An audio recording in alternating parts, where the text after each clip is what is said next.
difficulty is, and I've been making this argument about needing refineries in northern Alberta for some time. Even if they put in the upgraders in northern Alberta, then they would have a synthetic crude, which actually is capable of flowing without being mixed with diluent to get to refineries somewhere else. The argument that's made back to me by people in the industry is nobody wants to build a refinery in northern Alberta because it's too expensive to build a refinery in northern Alberta. So what it comes down to is we have what makes sense for Canada being held up against what makes sense for fossil fuel giants.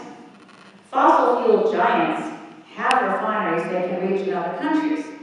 Canada should be in a position to say, if you want to have oil sands operations, you have to have a refinery here because we want the jobs here. And by the way, we don't want to go to 6 million barrels of oil a day, which is Harper's target.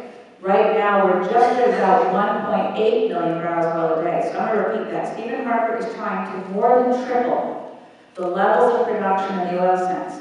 I get very frustrated by the public, particularly the media take on oil sands, because it's generally trying to say, well, you Greens, you want to shut down the oil sands. Well, and then the others, you know, we're just trying to defend the Canadian industry. That's what this is really about, a different argument, which is how do you control the pace and scale of a monstrous industrial operation?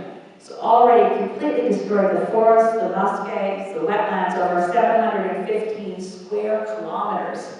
It's a huge area. But if you were to basically say, we're going to hold it to around that, maybe go up a bit to 2 million barrels of oil a day, and we're going to upgrade it and refine it in northern Alberta, and then you're quite right, when you ship it out, the pipelines have to be more secure, they have to be more modern, you can't allow any rust or grit or junk getting in a refined product because it destroys its value. If you're shipping bitumen and diluent, it doesn't matter how much junk gets in it as it travels along the pipeline route, because it is junk. By the time it gets to a refinery at the Gulf of Mexico or China, then they can get out the contaminants. You can't contaminate bitumen and diluent. It's just what it is. It's just garbage. It's really the rock bottom, not yet crude. It's pre-crude. It's not oil. It's not crude. Bitumen is actually a solid until you can actually stir in enough of the diluent to get it to flow. So I'm kind of ranting about it. I'd be fine with refineries in northern Alberta. Industry says the market forces aren't there for them to build refineries in northern Alberta. But why is our own government saying, right, so they don't want to build them, so fine, we're going to ship it to other countries? It's a very interesting argument, and it also could go along with we need climate and carbon limits. So if we shut down the coal-fired power plants across Canada, that's far more carbon than currently is coming out of the oil sands. But if the oil sands triple in size, well, then so do the greenhouse gases from the oil. So it's a question of how we exploit the oil sands versus if we exploit the oil sands.